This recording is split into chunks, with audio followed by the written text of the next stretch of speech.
नमस्कार दोस्तों, मैं आशीष आप सबका स्वागत करता हूं आपके अपने इस चैनल एक लक्ष्य एकेडमी में। आइए शुरू करते हैं क्लास 7 की हिस्ट्री का चैप्टर नंबर 3, जिसका नाम है द दिल्ली सुल्तान्स, दिल्ली के सुल्तान के बारे में। हमने पढ़ा कि कैसे कैसे किस सदी में दिल्ली राजधानी बननी शुरू हुई, उसके बाद किस किस राजा ने यहाँ पे अपना वर्चस्व स्थापित किया, उसके बाद 5 राजवंशों ने मिलकर दिल्ली को इस मुकाम तक पहुँचाया। अब हम शुरू करने जा रहे हैं एक क्लोजर लुक, एक नज़दीकी नज़रिया किसका, administration and consolidation under the Khiljis and Tughlaq. Khiljis और तुगलक के साम्राज्य में, उनके अंतर्गत आने वाले साम्राज्य में समेकन और प्रशासन, समेकन मतलब एकीकरण और एडमिनिस्ट्रेशन मतलब प्रशासन, खिलजी और तुगलक साम्राज्य के अंतर्गत उनके प्रशासन और एकीकरण पर एक नज़र डालते हैं। The consolidation of a kingdom as vast as the Delhi Sultanate needed reliable governors and administrators. जो एकीकरण था इतने बड़े साम्राज्य का, कौन साम्राज्य का, जो कि दिल्ली सल्तनत के नाम से जाना गया है।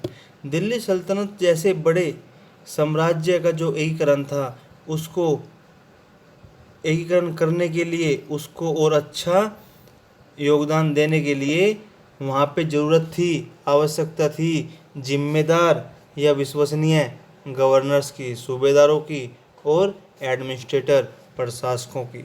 Rather than appointing aristocrats and landed chieftains as governors, the early Delhi sultans, especially Iltutmish, favored their special slaves purchased for military service, called बंदगान in Persian। अगर हम बात करें तो जो दिल्ली सुल्तान थे, जो प्रारंभिक दिल्ली के सुल्तान होते थे, ख़ास तौर से अगर बात करें इल्तुतमिश की, तो वे हमेशा जो अपने गवर्नर को अपॉइंट करते थे, नियुक्त करते थे, तो वह उसमें हमेशा अपने खरीदे गए गुलामों, जो उन्होंने सेना के कार्य के लिए खरीदे थे, हमेशा उनमें से ही वह सूबेदार बनाते थे, गवर्नर बनाते थे, बजाय वह अपने सामंतों या अपने भूस्वामियों के बजाय हमेशा अपने खरीदे गए जो गुलाम होते थे, जिसको वे अपनी सेना के कार्यों के लिए खरीदते थे, उनको ही अपना सूबेदार बनाते थे, जिनको कि बंदगान कहा जाता था फारसी भाषा में। They were carefully trained to man some of the most important political offices in the kingdom. और उन्हें साम्राज्य में एक सुशिक्षित व्यक्ति द्वारा जितने भी राजनैतिक पद होते थे, उनके लिए बड़ी सावधानी पूर्वक सुशिक्षित किया जाता था, उनको ट्रेनिंग दी जाती थी। Since they were totally dependent upon their master, और वे हमेशा अपने मास्टर पर, अपने मालिक पर पूरी तरह निर्भर होते थे। द सुल्तान को ट्रस्ट, और उन पर सुल्तान विश्वास करते थे, एंड रिलाई अपॉन देम, और वे उन पर निर्भर रहते थे। स्लेव्स रेदर देन सन्स, गुलाम उनके बेटों से बढ़कर या बेटों से बढ़कर गुलाम क्यों होते थे। द सुल्तान्स वर एडवाइज, सुल्तान सलाह देते हैं या सुल्तान को सलाह दी जाती थी, क्या, ए स्लेव, एक गुलाम, whom one has brought up and promoted, जिसको आप आगे लेकर आए, जिसको आपने पाला पोसा, must be looked after for it, needs a whole lifetime, और जिसको आपने पूरी उम्र भर उसकी देखरेख की, उसकी देखभाल की। And good luck to find a worthy and experienced slave, और हमें ऐसा गुलाम मिलना जो कि बहुत तजुर्बेकार हो या बहुत बुद्धिमान हो, ऐसा हमें गुलाम मिलना बहुत ही किस्मत की बात होती है। वाइस मैन हैव सेड, बुद्धिमान लोग कहते हैं, that a worthy and experienced slave is better than a son, कि एक कीमती और तजुर्बेदार गुलाम हमेशा एक बेटे से अच्छा होता है। कैन यू थिंक, क्या आप लोग सोचते हो कोई भी एक कारण कि क्यों एक गुलाम एक बेटे से अच्छा कहा जाता था? The Khaljis and Tughlaqs The Khaljis and Tughlaqs continued to use Bandagan and also raised pupils of humble birth who were often their clients to high political position. Client का मतलब क्या होता है? क्लाइंट आश्रित व्यक्ति। कौन? आश्रित, जो किसी पर निर्भर होता हो, वह आश्रित व्यक्ति। Who is under the protection, जो संरक्षण के अंदर आता था। ऑफ अनदर, किसी दूसरे के, जो किसी दूसरे के संरक्षण के अंदर आता था। ए डिपेंडेंट और ए हैंगर ऑन, कोई निर्भर व्यक्ति या किसी पर निर्भर होने वाला व्यक्ति, उसको हम क्या कहते हैं? क्लाइंट कहते हैं। तो खलजी और तुगलक ने जो ये बंदगान वाली प्रोसेस थी इसको चालू रखा, इसको कंटिन्यू रखा। And also raised some people of humble birth who were often their clients to high position, political position। और कुछ लोग या कुछ निचले खानदान वाले लोग, निचले तबके के लोगों को उन्होंने अपने राजनीतिक पद में ऊंचे स्थान पर रखा। उन्होंने अपने राजनीतिक पद में ऊंचे स्थान पर रखा। किन लोगों को? वो निचले तबके के लोग जो उन पर आश्रित रहते थे। They were appointed as generals and governors, वह उन लोगों को जनरल्स की जगह, मतलब सेनापति के तौर पर, या गवर्नर सूबेदार के पोस्ट पर, सूबेदार के पद पर नियुक्त करते थे। However this also introduced an element of political instability, इसलिए हम कह सकते हैं कि उनकी इस वजह से, उनके इस कदम से जो उनके राजनीतिक दौर चल रहा था उसमें अस्थिरता रहती थी। क्या रहती थी? अस्थिरता रहती थी। Slaves and clients were loyal to their masters and patrons but not to their heirs, जो गुलाम होते थे या उन पर आश्रित होने वाले लोग होते थे, वे अपने मालिक के लिए, अपने मास्टर के लिए या अपने पैट्रन्स, अपने संरक्षक के लिए बिल्कुल जिम्मेदार, बिल्कुल वफादार रहते थे। But not to their heirs, लेकिन वे उनके उत्तराधिकारियों के लिए बिल्कुल भी जिम्मेदार नहीं थे, बिल्कुल भी वफादार नहीं रहते थे। New sultans had their own servants, जो नए सुल्तान बनते थे उनके अपने नौकर होते थे। एज ए रिजल्ट, परिणाम स्वरूप, the accession of a new monarch often saw conflict between the old and the new nobility, इसलिए जो नया उत्तराधिकारी आया, जो नया उत्तराधिकारी आया, उसके शासक बनने से, उसके सिंहासन संभालने से जो पुराने और नए लोग होते थे उनमें टकराव आ जाता था, उनमें झगड़ा होने लगता था। The patronage of these humble people by the Delhi sultans also shocked many elites and the authors of Persian tawarikh criticized the Delhi Sultans for appointing the low and base born to high offices। यहाँ पर जो निचले तबके के लोगों के संरक्षण किया जाता था, किसके द्वारा? दिल्ली सुल्तान्स के द्वारा। उससे उच्च वर्ग के लोग भी नाराज रहते थे, उससे उच्च वर्ग के लोग भी नाराज रहते थे। एंड द ऑथर, और जो लेखक है, जो फारसी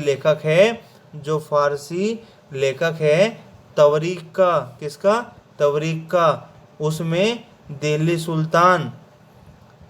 सुल्तान की जो यह प्रक्रिया थी कि निचले खानदान के लोगों को ऊंचे पद पर नियुक्त करने का, इसके लिए उन्होंने दिल्ली सुल्तानों की आलोचना भी की है। दिल्ली सुल्तानों के आलोचना भी की गई है। क्यों? क्योंकि वह निचले खानदान के लोगों को ऊंचे पदों पर नियुक्त किया करते थे। Officials of sultan Mohammad Tughlaq जो सुल्तान मोहम्मद तुगलक हैं उनके ऑफिशियल्स, उनके अधिकारीगण। सुल्तान मोहम्मद तुगलक अपॉइंटेड अजीज़ कुमार, सुल्तान मोहम्मद तुगलक ने नियुक्त किया गया था अजीज़ कुमार को। यह कौन था? एक शराब बेचने वाला था। फिरोज हज्जाम, फिरोज हज्जाम कौन था? एक नाई था। उसके बाद मंक ए तबक, जो कि एक बावर्ची था। द टू गार्डनर, और दो मालियों को, लद्दा एंड पीरा, इनको पद सौंपे थे। हाई एडमिनिस्ट्रेटिव पोस्ट, ऊंचे प्रशासनिक पद पर इनको नियुक्त किया गया था। Ziauddin Barani, Ziauddin Barani a mid 14th century chronicle, यह एक इतिहासकार थे मध्य 14वीं शताब्दी के, कब के? 14वीं शताब्दी के मध्य के। यह एक विद्वान इतिहासकार थे जिनका नाम जियाउद्दीन बर्नी था। Reported their appointments as a sign of the sultan loss of political judgement, इन्होंने अपनी किताब में लिखा, इन्होंने अपने रिपोर्ट में लिखा है कि यह जो उनकी नियुक्तियां होती थी यह एक साइन था किसका? सुल्तान के राजनीतिक विवेक के नाश होने का, सुल्तान के राजनीतिक विवेक के नाश को बताने का। एंड इज इनकेबिलिटी टू रूल, और उसके शासन करने की अक्षमता का, किसका? उसके शासन करने की अक्षमता का यह एक परिणाम, यह एक चिन्ह था। Why do you think Barani criticise the sultan, आपको क्यों लगता है कि जो बर्नी है वह सुल्तान की आलोचना क्यों करता है? आइए, लाइक द अर्लियर सुल्तान, पुराने सुल्तानों की तरह, the Khalji and Tughlaq monarch, जो खलजी और तुगलक के शासक थे, अपॉइंटेड, नियुक्त करते थे, मिलिट्री कमांडर्स, क्या करते थे? सेना नायक को नियुक्त करते थे, एज गवर्नर्स, अपने सूबेदार के रूप में, of territories of varying size, भिन्न भिन्न आकार के क्षेत्रों के लिए वह अपने सूबेदार को नियुक्त करते थे। और सूबेदार कौन होते थे? उनके सेना नायक में से होते थे। दीज लैंड्स वर कॉल्ड, उन भूमि को कहा जाता था इक्ता, और उस भूमि पर अपना अधिकार रखने वालों को कहा जाता था इक्तादार या मुक्ति। द ड्यूटी ऑफ मुक्तीज, जो मुक्ति के काम हुआ करते थे वह होते थे टू लीड मिलिट्री कैंपेन्स, जो सेना के अभियान होते थे उनको क्या करना? नेतृत्व करना। क्या करना? सैनिक अभियानों को नेतृत्व करना। And maintain law and order in their iqtas, और अपने इक्ताज में कानून व्यवस्था को बनाए रखना, यह उनका काम होता था। In exchange for their military service, अपनी सैनिक कार्य के बदले, अपनी सैनिक कार्य के बदले, द मुक्तीज कलेक्टेड द रेवेन्यूज, मुक्तीज को राजस्व इकट्ठा करने का जिम्मेदारी दिया जाती थी, जो कि उनकी सैलरी के तौर पर उन्हें यह सौंपी गई थी। मुक्तीज को अपनी सैलरी के लिए वहाँ से, जिस एरिया में वो थे, जिस इक्ता में वो थे, वहाँ से उनको राजस्व वसूलने का काम सौंपा गया था और वही उनकी सैलरी होती थी। They also paid their soldiers from this revenues, और वे लोग अपने इस राजस्व से जो इकट्ठा होता था इससे अपनी सेना को सैलरी देते थे, तनख्वाह देते थे, वेतन देते थे। कंट्रोल ओवर मुक्तीज, मुक्तीज के ऊपर जो नियंत्रण होता था, वाज मोस्ट इफेक्टिव, वह बहुत प्रभावशाली होता था। If their office was not inheritable and if they were assigned iqtas for a short period of time before being shifted, और उस पर, उस मुक्ता पर नियंत्रण ज़्यादा प्रभावशाली होता था। इफ़ देयर ऑफिस, अगर उनके पद, वाज नॉट इनहेरिटेबल, अगर उन पे कोई वंश परंपरा ना चलती, अगर उन पे कोई वंश परंपरा ना चलती तो शायद उन पे और भी प्रभावशाली तरीके से वे लोग अपना हक जमा पाते। And if they were assigned iqtas, और जब उनको इक्ता मिलती थी, उनको इक्ता कोई नियुक्त की जाती थी तो उनको वह उस बहुत कम समय के लिए की जाती थी, क्योंकि उसके बाद उनका तबादला हो जाता था, उनका स्थानांतरण हो जाता था। These harsh condition of service were rigorously imposed during the reigns of Alauddin Khilji and Mohammad Tughlaq. Alauddin Khilji और मोहम्मद तुगलक के शासनकाल के दौरान, अलाउद्दीन खिलजी और मोहम्मद तुगलक के शासनकाल के दौरान यह जो कठोर नियम था बड़ी सख्ती से इसका पालन किया जाता था। यह कठोर नियम बड़ी सख्ती से पालन किया जाता था। Accountants were appointed by the state to check the amount of revenue collected by the muqtis. एक लेखा अधिकारी, एक लेखा कर्मचारी भी नियुक्त किया जाता था राज्य के द्वारा, जिससे कि वह इकट्ठा हुआ सारा राजस्व का हिसाब किताब कर सके जो कि मुक्ति ने इकट्ठा किया था। Care was taken that the मुक्ति कलेक्टेड ओनली द टैक्सेस, और यह भी ध्यान रखा जाता था कि जो मुक्ति हैं वे सिर्फ वही कर, वही टैक्स इकट्ठा करें जो उनको दिया गया है। And he kept the required, और वह तय संख्या के अनुसार ही सेना को भी अपने एकता में रखे। जितना तय हुआ है उतना कर वसूलें और जितना तय हुआ है उतने ही सैनिकों को अपनी सेना में रखें। As Delhi sultans brought the hinterland of the cities under their control, they forced the landed chieftain, the Samanta aristocrats and rich landlords to accept their authority. जैसे जैसे दिल्ली के सुल्तानों ने अपने भीतरी प्रदेश, जिसको हिंटरलैंड कहा जाता था, उसको अपने कब्जे में लिया, उसको अपने नियंत्रण में ले लिया, तब उन्होंने बल दिया किस पर? वहाँ के भूस्वामियों पर, वहाँ के सामंता पर, और वहाँ के जो अमीर लोग थे, जो लैंडलॉर्ड थे, बड़े बड़े जमींदार थे, उन सब पर उन्होंने जोर दिया कि वो उनके आदेशों को माने, वह भी उनके ही नियमों को पालन करें। Under Alauddin Khilji and state brought the assessment and collection of land revenue under its own control.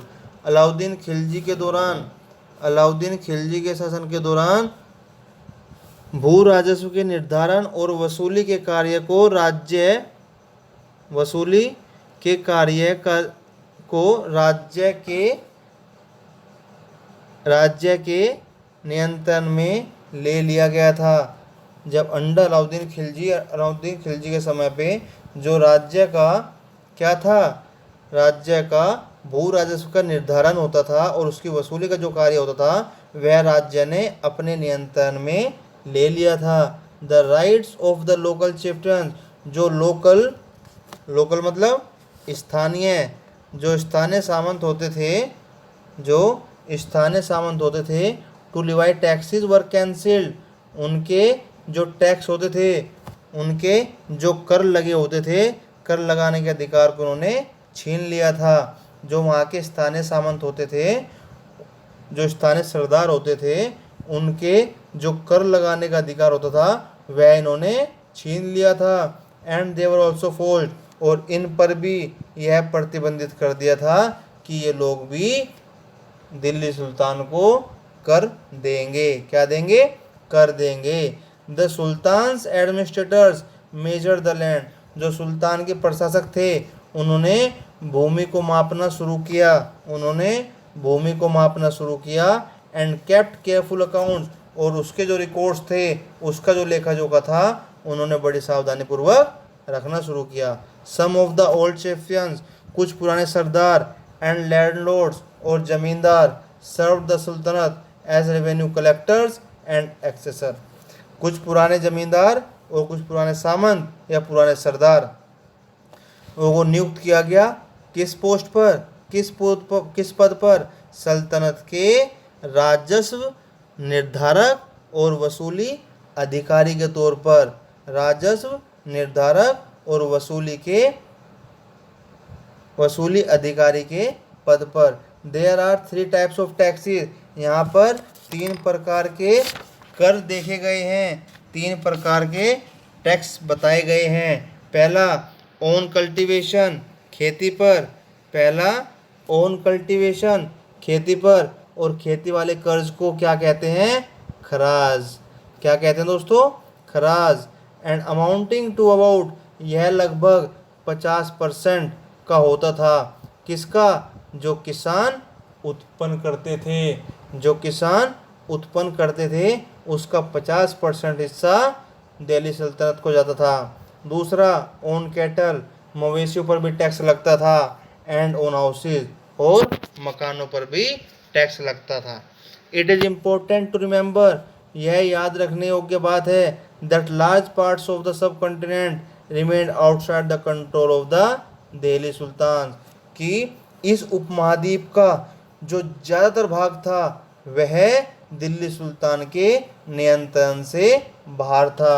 It was difficult, यह बहुत कठिन था, to control distant province like Bengal from Delhi, यह बहुत कठिन था कि दिल्ली से सुदूर प्रांत जैसे कि बंगाल या बंगाल जैसा सुदूर प्रांत पर दिल्ली से नियंत्रण करना बहुत कठिन था। And soon after annexing southern India, and soon after annexing southern India the entire reason became independent, और जैसे ही दक्षिणी भारत पर विजय के तुरंत बाद, दक्षिण भारत पर विजय के तुरंत बाद जो पूरा प्रदेश था वह अपने आप को स्वतंत्र महसूस करता था, जो पूरा प्रदेश था वह अपने आप को स्वतंत्र महसूस करता था। Even in the Gangetic plain there were forested areas, जो गंगेटिक प्लेन थे, जो गंगा नदी के आसपास के समतल इलाके थे,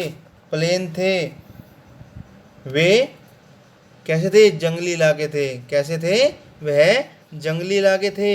that सुल्तनत forces could not penetrate, जिसको सल्तनत की सेना नहीं भेज सकती थी, जिसके अंदर सल्तनत की सेना नहीं जा सकती थी। लोकल चिफ्टन्स, जो वहाँ के स्थानीय सरदार होते थे, establish their rule in this regions, वे इन क्षेत्रों में अपना शासन स्थापित कर चुके थे। Sometimes rulers like Alauddin Khilji and Mohammad Tughlaq, कभी कभी जो शासक थे जैसे कि अलाउद्दीन खिलजी या Muhammad Tughlaq, could force their control in this areas, वे इन क्षेत्रों में अपना अधिकार बलपूर्वक या जोर जबरदस्ती से कर लेते थे। But only for short duration, लेकिन वह यह अधिकार बहुत कम समय के लिए ही कर पाते थे।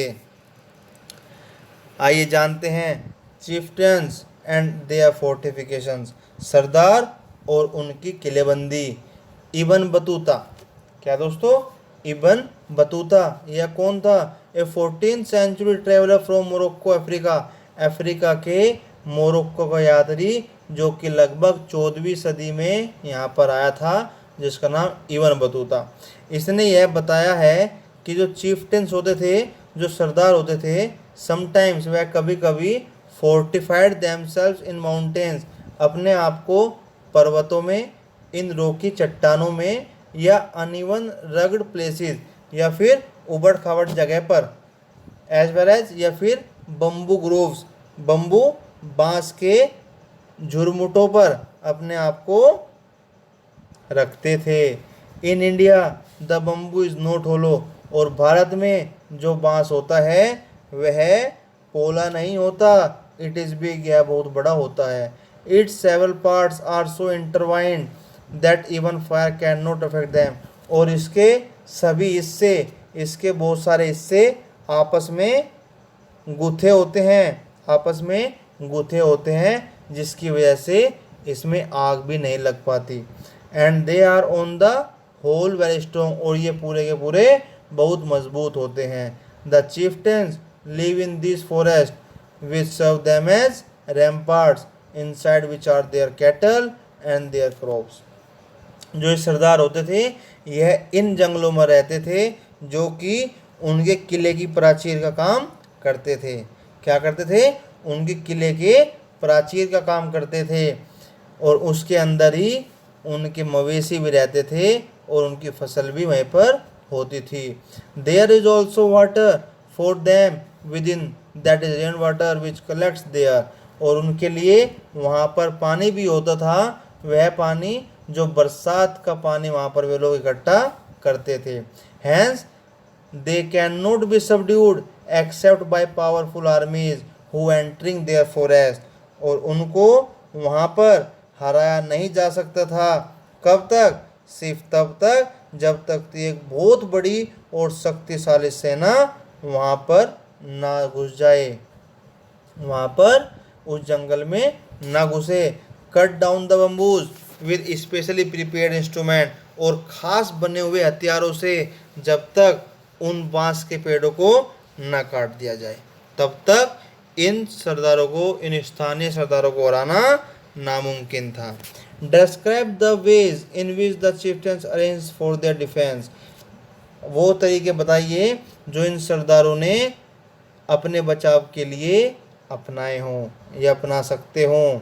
The Mongols under Genghis Khan invaded Transoxiana in north east Iran in 1219। 1219 में मंगोलिया शासक कौन था? चंगेज खान, जिसने घुसपैठ की थी। कब? 1219 में उत्तरी पूर्वी ईरान में टेंसोक्सियाना। टेंसोक्सियाना क्या है? आज का उज्बेकिस्तान, जो आज का उज्बेकिस्तान है वह उस समय टेंसोक्सियाना कहलाता था। यह कहाँ पर था? यह था ईरान के उत्तर पूर्वी तरफ, उत्तर पूर्वी तरफ। एंड द दिल्ली सल्तनत फेस देयर ऑनस्लोट सून आफ्टर, और उसी के एकदम बाद दिल्ली सल्तनत को भी इसका धावा झेलना पड़ा था। उसके बाद दिल्ली सल्तनत को भी इसका धावा झेलना पड़ा था। Mongol attacks on Delhi Saltanat increase during the reign of Alauddin Khilji and in the early of Mohammad Tughlaq rules.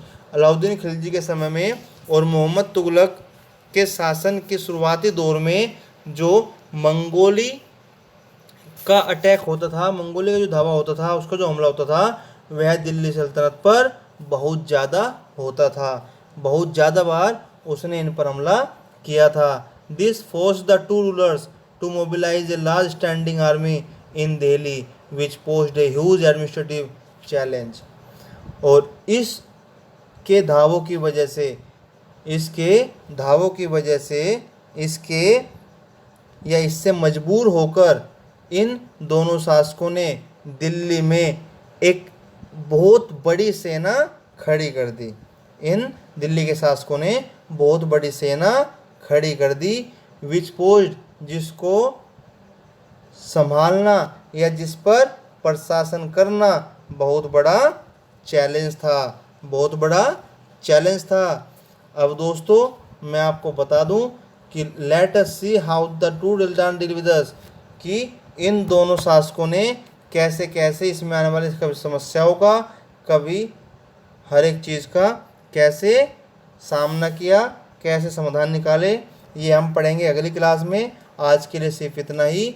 तो आप लोग इसको रिवाइज करें, इसको पढ़ें और इसको समझें। अब हम पढ़ेंगे इसके बाद इनकी नीतियों के बारे में, कैसे इन्होंने इतनी बड़ी सेना को संभाला। ठीक है दोस्तों, नमस्कार, मिलते हैं अगली क्लास में।